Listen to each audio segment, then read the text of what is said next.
Hello students, चलिए आगे insertion anomaly के बारे में जानते हैं कि इंसर्शन एनोमली क्या होती है। हमें डिलीशन एनोमली का पता चल चुका है। डिलीशन एनोमलीज में क्या था कि हम तब तक किसी भी रिलेशन या टेबल में से डाटा उसमें क्या था कि हम अगर किसी टेबल में से एक डाटा डिलीट करते हैं तो उसके साथ दूसरे डाटा भी डिलीट हो जाता है। यानी अगर एक एंटिटी के बारे में जानकारी डिलीट करते हैं तो उससे संबंधित दूसरी एंटिटी का भी डाटा डिलीट हो जाता है। इसको हम डिलीशन एनोमली बोलते हैं। वैसे वो नहीं होना चाहिए। जिसका हम डाटा डिलीट करना चाहते हैं सिर्फ वही डाटा डिलीट होना चाहिए, उससे रिलेटेड का डाटा डिलीट नहीं होना चाहिए। ऐसे ही इंसर्शन एनोमली में क्या होता है कि हमें जब तक एक एंटिटी के बारे में जानकारी नहीं हो, जैसे आप किसी के बारे में जानकारी डालना चाहते हैं तो आपको उससे संबंधित दूसरी एंटिटी के बारे में भी जानकारी होनी चाहिए।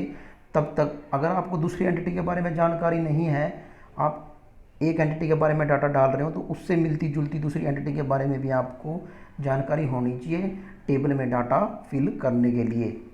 उसके एग्जांपल से समझते हैं हम।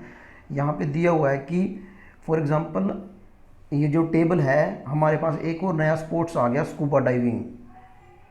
तो स्कूबा डाइविंग हमारे पास एक और स्पोर्ट्स आ गया, तो उस स्पोर्ट्स को हम ऐड करना चाहते हैं स्कूबा डाइविंग को, और उसकी फ़ीस होगी 175। तो उसकी फ़ीस होगी 175 रुपीज़। यहाँ पे डॉलर दियो तो आप डॉलर मान सकते हैं कि डॉलर 175 उसकी फ़ीस होगी स्कूबा डाइविंग सीखने की। तो हम इसमें स्कूबा डाइविंग ऐड नहीं कर सकते। देखो आप ऐड करके देखो, आप कैसे ऐड करोगे इसके अंदर स्कूबा डाइविंग।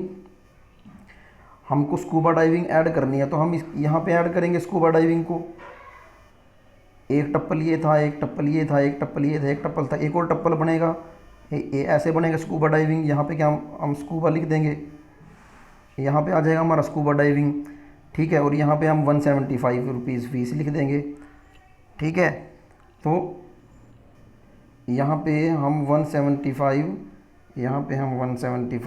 रुपीज़ फ़ीस लिख देंगे और यहाँ पे स्कूबा डाइविंग गेम लिख देंगे।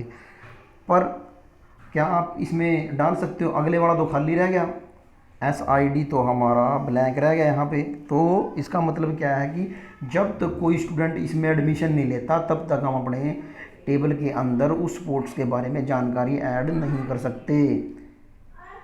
तो जो बात मैंने आपको स्टार्टिंग में ही बोली, उसमें क्या था स्टार्टिंग में कि आप उसमें हम तब तक एंट्री नहीं कर सकते जब तक हमारे पास क्या ना हो, कोई स्टूडेंट एडमिशन ना ले। अगर student for example roll number 201 student यहाँ पे एडमिशन नहीं लेता है तो हम तुरंत ऐड कर देंगे 201। यहाँ पे SID आ जाएगी, यहाँ पे स्कूबा डाइविंग आ गई और यहाँ पे फ़ी आ गई। तो इसका मतलब क्या है कि हमें स्टूडेंट का रोल नंबर पता होना चाहिए। यानी किसी भी एक स्टूडेंट को एडमिशन लेना पड़ेगा तभी हम एंट्री कर पाएंगे नए स्पोर्ट की और उसकी फ़ीस एंटर कर पाएंगे, वरना हम एंटर नहीं कर पाएंगे। इसको हम इंसर्शन एनोमली बोलते हैं।